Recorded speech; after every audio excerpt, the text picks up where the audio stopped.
Changer le chariot de GV, c'est pas quelque chose qu'on avait prévu de faire, mais en faisant le tour du voilier, on s'est rendu compte que la partie en bois en dessous du chariot métallique était complètement pourrie. Donc pour pas prendre de risque, on était obligé de changer cette pièce. C'est pas très compliqué, mais c'est la première fois qu'on le faisait, donc on a fait à notre façon. Je te montre étape par étape comment on a fait, ça nous a pris 2 jours. Allez, c'est parti.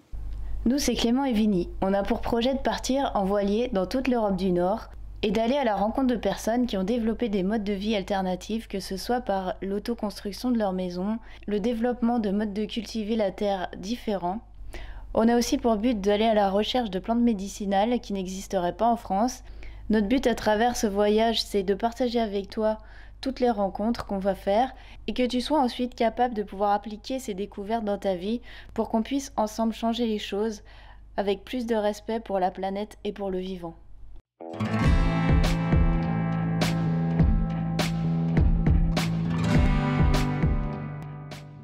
Alors l'objectif du jour, c'est réparation du chariot de GV, entretien du moteur et peut-être la première sortie. Voilà, alors ça c'était pas prévu, on s'est rendu compte en fait en faisant le tour du bateau que le chariot de grand voile était pourri. Et ça c'est pas possible de sortir comme ça parce que c'est vraiment trop dangereux, comme il y a beaucoup de force qui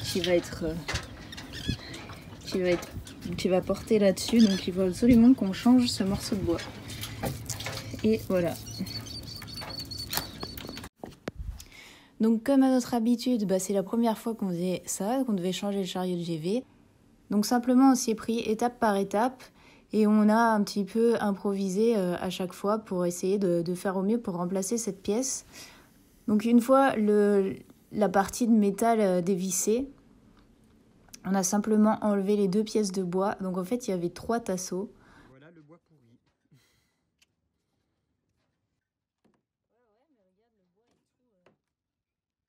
On s'est rendu compte que le bois était encore plus abîmé que ce qu'on pensait. Il était complètement pourri. Encore merci à Céline et Damien d'avoir fait un petit tour du voilier parce que c'est pas quelque chose qu'on avait vu. Comme le bois est caché en dessous de la pièce de métal, on s'était pas vraiment rendu compte à quel point il était abîmé.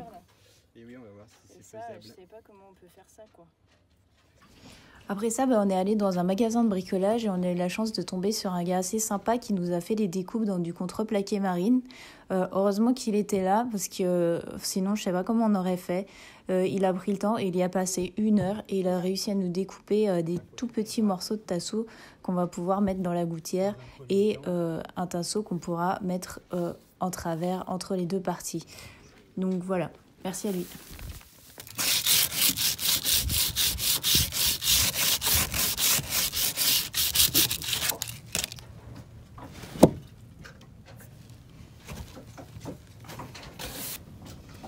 Voilà, donc j'ai nettoyé toute la gouttière là et on a fait découper ce petit tasseau là de bois pour venir se caler pile dedans.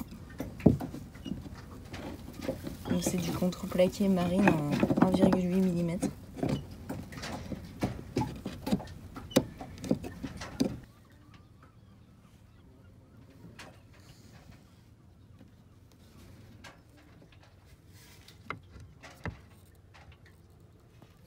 Pour l'étanchéité, on a utilisé du Sika. On en a mis à la fois dans les trous où on allait passer les boulons, mais aussi tout autour des pièces en bois pour éviter un maximum qu'il y ait de l'eau qui puisse stagner en dessous des morceaux de bois et que ça s'abîme trop rapidement. Pour ce qui est de la visserie, on a simplement réutilisé les boulons qui étaient déjà en place avant. C'est des boulons en inox, donc ils n'étaient pas abîmés. On a simplement rajouté une rondelle en dessous entre la coque et l'écrou. Et voilà, c'est tout. Donc voilà, écoutez, j'espère que ça vous a plu. On avance toujours dans notre aventure. D'ici peu, on va vous faire un petit update parce qu'on va arriver à 1 an du premier jour où on a eu l'idée de commencer le projet.